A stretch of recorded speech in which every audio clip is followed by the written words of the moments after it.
Բարև ձեզ, ես գտնվում եմ Ամերիկայի Միացյալ Նահանգներում Նյու Յորք քաղաքում։ Թե ինչի համար եմ այստեղ գտնվում, հետագայում դուք կիմանաք, բայց այսօր մի նշանակալի բան է տեղի ունեցել։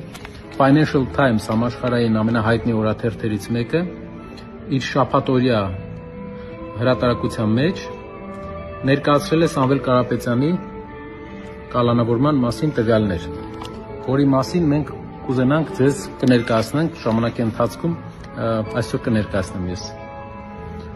Ինչի մասին եմ այսօր ուզում խոսեմ։ Նախորդ շաբաթը լի էր երկու կարևոր օրակարգով, որ մեր հասարակությունը քննարկում էր։ Առաջինը դա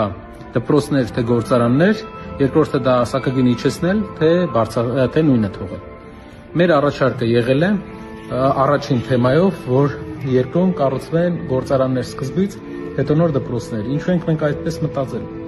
Ամեն ինչ եկել է մեր պատմությունից։ Ուրեմն մենք Լորվա մարզում, մեր գյուղում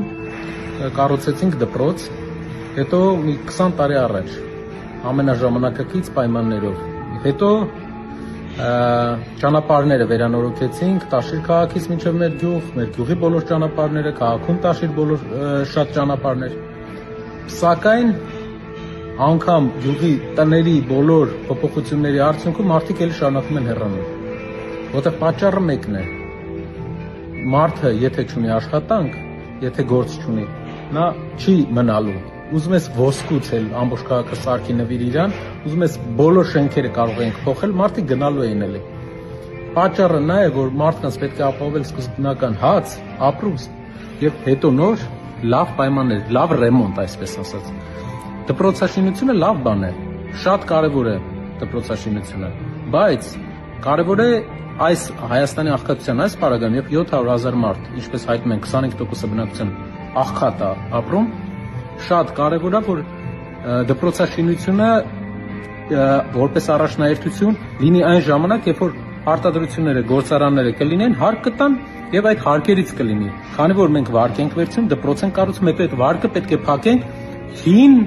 տնտեսական միավորների, հին բիզնեսների հարկերի հաշվին ու մարդկանց հարկերի հաշվին։ Ոչ մի ավել շահույթ երկրում չի ավելացել այս ներդրումների արդյունքում։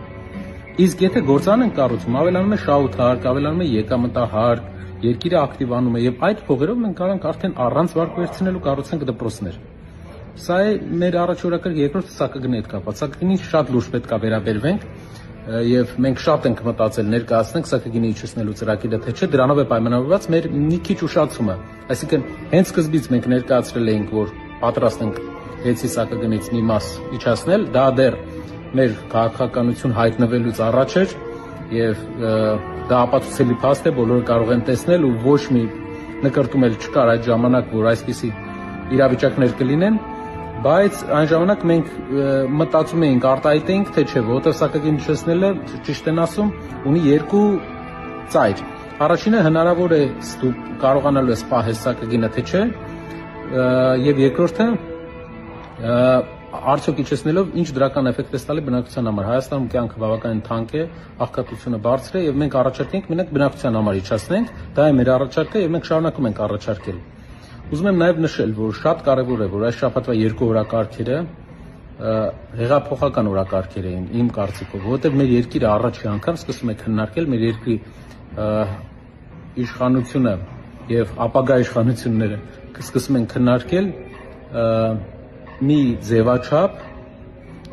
որը կապված է մարդկանց կյանքի հետ։ Մենք չենք անվանարկում, չենք վիրավորում ոչ մեկին եւ աշխատում ենք պահել այդ կարմիր գծերը, ոչ թե նրա համար, որ